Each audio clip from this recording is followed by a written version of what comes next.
Hello students and welcome to the lecture 2 on Introduction to Microcontroller at Mega 328P. Myself Professor Jaya Agrawal from Pimpri Chinchwad College of Engineering Nigri Pune. In our last lecture we studied about the difference between a microprocessor and a microcontroller. Then we came upon the features of microcontroller, that is at Mega 328P, that we are going to study in this particular lecture series, and the different features associated with it were studied. Now, in today's lecture, we are going to study about the block diagram of the Atmega 328P, and we'll study the important blocks that are associated with the Atmega. So let us proceed. Now, as you can see in the block diagram, there is a CPU block. Then we have these memory blocks: EEPROM, flash memory, SRAM memory. And as you must be remembering that flash memory is 32 KB, that is why Atmega derives its names as Atmega 328, and it is an 8-bit processor. Then we have here three timers. One is timer 1 is an 8-bit timer, then timer 2 is 16-bit timer, and timer 3 is an 8-bit timer again. Then we have 23 input output pins, which are divided into three ports: port B, port C, and port D. Similarly, we have serial peripheral interface block, two-wire interfacing block, and the one of the major block, that is this analog to digital converter block, which is necessary because the physical world basically have analog output, the sensors and all, and the microcontroller is capable of handling only digital data. That is why microcontrollers do require an analog to digital block.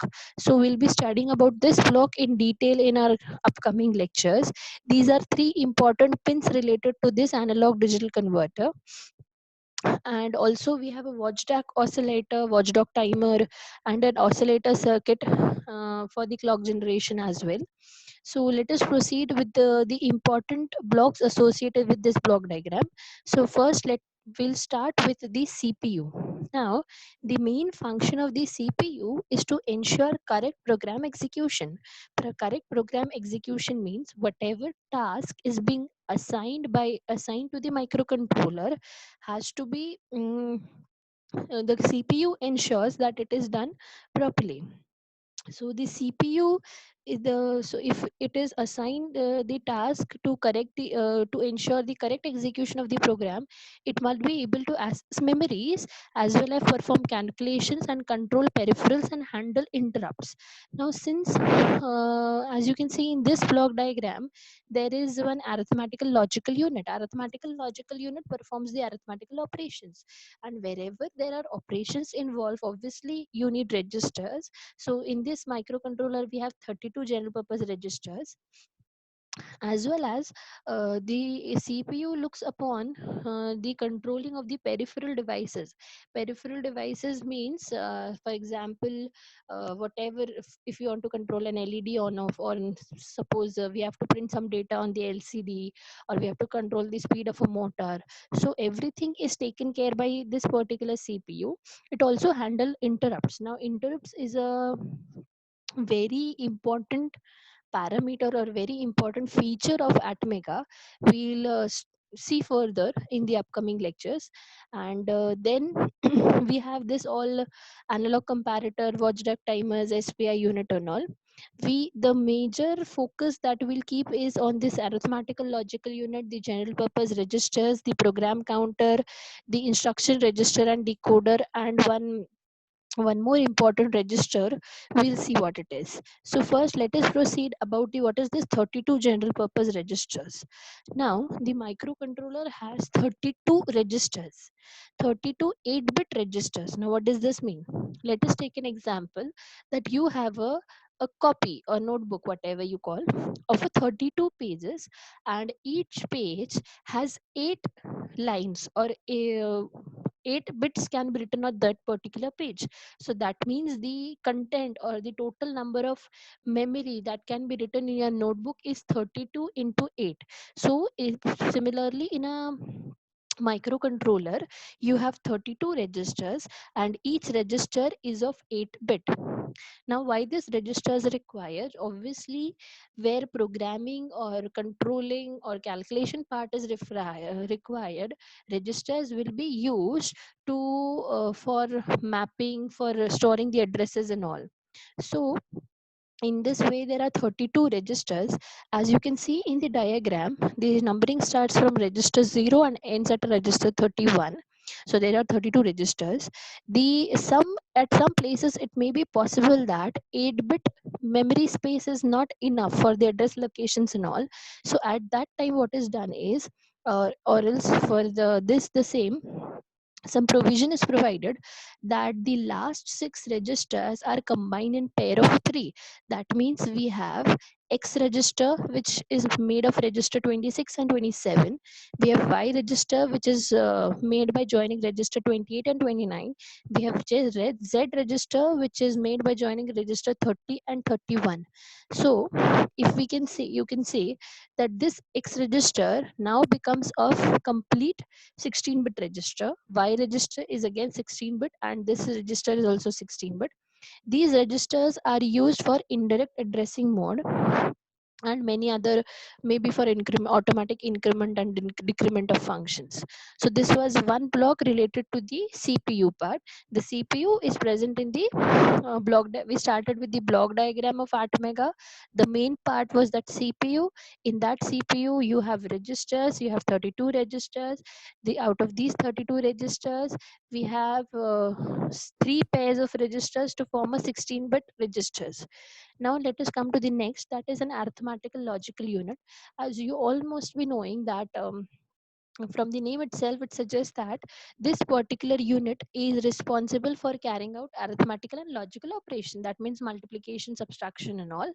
It may be between two variables. It may be between a variable or a constant, depends. Now, what happens after every arithmetical operation? The status register is updated. This is the register I was talking about. That this is a very important register that we need to study. We'll study this status register is an 8-bit register, and each bit of this particular register has its own significance. So we just have to remember for now that after every arithmetical operation or logical operation, this particular status register is updated by itself. Now, the performance of the ALU is obviously in direct connection with the 32 general purpose registers, because for arithmetical operations or logical operations, obviously this unit will require registers. So this unit is totally dependent upon the registers. You can see within a single clock cycle, the arithmetical operation between general purpose registers can take place. It indicates that this particular microcontroller has a very high operating speed. Now coming to the next, that is a program counter. Now what is this program counter? It is also called as an instruction counter. Um, it contains the address pointer value of the current instruction. Suppose you write a program of maybe four lines or four different instructions. That first instruction is add a number, add a comma b. Then you write subtract a comma b. Then you write add the result of the first and the second, and so on. So what this program counter is, see, whenever you write add a comma b, it means add the content of register a and add the content of register b. So this particular program counter, it contains the address pointer value of the current instruction. It has the address of the particular instruction that is taking place at a particular time. For example, if I write a 4-line program, and if my programmer is at third line, so this program counter will have in its memory stored the address of that particular third instruction. Then the next is instruction register and decoder. This instruction register has the instruction which is being performed at a particular instance. So the same example, if I write a program of 4 lines, so this register will have the instruction which is being executed. The program counter has the address of the current instruction. The instruction register has the instruction of the current instruction. and the instruction decoder. Now what is this decoder? It is very important. See, whatever we write, we as a user write program, or we write the program so that we can instruct the microcontroller. Now the microcontroller, we write the program in our higher level language, but the microcontroller doesn't understand our language. We write it in C or C++. But the microcontroller is only able to understand maybe the digital values. So there must be some person or some unit which must be able to decode between our language and the microcontroller's language. So that unit is nothing but an instruction decoder. For example, if I write move a comma b, it means in move a comma b, it means move whatever register data is present in the b register into the a. Now if I write this word mov, move, that is understandable to me, but that is not understandable to the microcontroller. So you have basically opcode. This was used in microprocessors basically. So that opcode is this. So the obviously the instruction decoder will read that the opcode is 0712. That means I have to perform this particular task. Now we'll come to this very important status register. We'll focus bit by bit. Now this status register contains all the information about the result. I mean, whatever the arithmetical operation is performed, whatever is the result, accordingly all the bits are updated, sorry. So by reading each and every bit, we can see what is the present condition or what is happening in the arithmetical and the logical unit. So the first seventh, we'll start with the seventh bit, that is an global interrupt enable bit. Now if this bit is 1, it means the interrupt is enabled, and if this bit is 0, then the interrupt is disabled. Now what does this mean is, if for example, let us take an example that when you are listening to this video, you don't want any type of disturbance, you want to perform on listening to this video, that means you are committed on the given instruction. So what you'll do is, you'll keep your mobile phone on silent. That means you are disabling all the external interrupts that can interrupt you or that can disturb you. So similarly in a microcontroller also, there is a provision to provide external interrupts. So it is up to this bit. Using this bit, we can either enable the interrupt or disable the interrupt. If we want the interrupt to be enabled, this bit should be set to 1. If we want the interrupt to be disabled, this bit should be set to 0. Now next come the sixth bit, that is a bit copy storage bit. Basically you can consider this type of this is just a bit which is used either as a source or as a destination bit. If from particular register, if you want from a particular register data, you have, suppose if you have written on maybe a bit maybe 1 in a particular some a register, and from that register you want that bit to be stored in a safe place, then you can copy in this particular bit. So at that time you will write the instruction bst. So a bit from that register will be stored into or copied into this. So that is if you want that the bit present in this should be stored some safely in some particular register, then you will write the instruction bld. So we have covered two bits. First, the 7th bit, that is the interrupt bit, and the next 6th bit is the bit copy storage bit. Now we'll proceed with the 5th bit.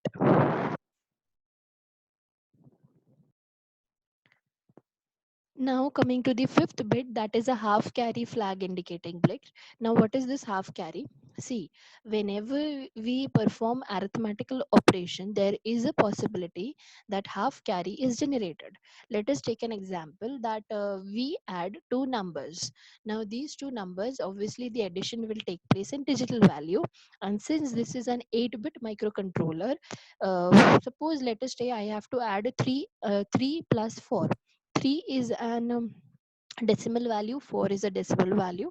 So the microcontroller will convert this 3 into equivalent digital value, 4 into maybe 4 9, or let us say 7 into a digital value.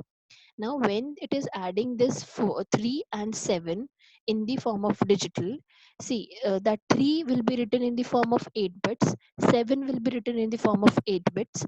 I hope you must be knowing how to write a decimal, how to write a binary value from a digital decimal value. So now the first 4 bits are called as the lower nibble, that is starting from 0, 1, 2, 3, and the last 4 bits are called as the higher nibble. And when the addition takes place, the there is a possibility, or there may be any type of arithmetical operation taking place, there is a possibility that the carry is generated from the fourth bit towards the fifth bit, that is from the lower nibble towards the higher nibble. That so what will happen is this half carry flag will be updated means if this half carry is equals to 1, it means if I see that in this particular status register the fifth bit is 1, then I should understand that whatever arithmetical operation I have given to the microcontroller has generated a half carry. As simple as that. Now the next bit comes the sign bit. This sign bit is always an exclusive OR between the negative flag and the 2's complement overflow flag. Now what is this negative flag and 2's complement overflow flag? We'll see in the next slide, because these two, negative flag and 2's complement flag, they are associated with the different bits. So to sum up till now, 7th bit is interrupt bit, 6th bit is bit copy storage bit, 5th bit is your half carry, and the 4th bit is a sign bit. Now comes the third bit. This third bit is a 2's complement overflow flag. Now, we'll not go much into detail of this 2's complement overflow flag, because then we have to go completely to this unsigned binary, signed binary and all. The 2's complement overflow flag, if this is set to 1, that means if this set is equals to 1, it indicates that when an arithmetical operation of overflow has occurred in an operation, indicating that the signed 2's complement result would not fit in the number of the bits for the operation, that is the ALU width. What does this mean? Thus, if this bit is set to 1, then it means that whatever the arithmetical operation has taken place, whatever is the result of the 2's complement in the 2's complement form, it would not fit in the ALU width, which is 8 bit. So it indicates overflow of the result. So you can just go through this, what is basically, if you want to go into much detail of the 2's complement, for us to for our course, it is just enough for us that this bit is just 2's complement overflow flag, which will be used as XORing for the bit of 4. Now comes the bit 2, which is a negative flag. It indicates that a negative result in an arithmetical or logical operation has happened. That means if I'm adding maybe minus 4 plus 2, minus 4 plus 1, so obviously the result is minus 3. Since the answer that I'll get in the microcontroller will be in the digital form, so this, using this flag, we can come to know whether the answer is a negative result or a positive result. If this bit equals to 1, that is means it is set, it indicates that the answer is negative. Then the bit 1 is a 0 flag. It means that the whatever logical operation has take place, it indicates the answer is 0. So if 0 flag is 1, it indicates arithmetical operation result is 0.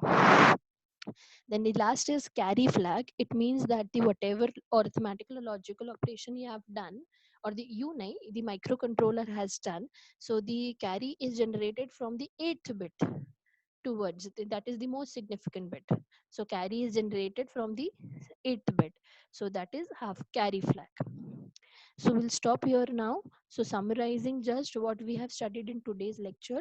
In today's lecture, we studied about the block diagram, and the in the block diagram we had the timer units, the CPU, the memories, the input output ports, the analog to digital converter. Then we started with the CPU. In the CPU, then we have an arithmetical logical unit, instruction register and decoder, program counter, and this very important status register. This status register, the significance of each and every bit is very important. Thank you so much.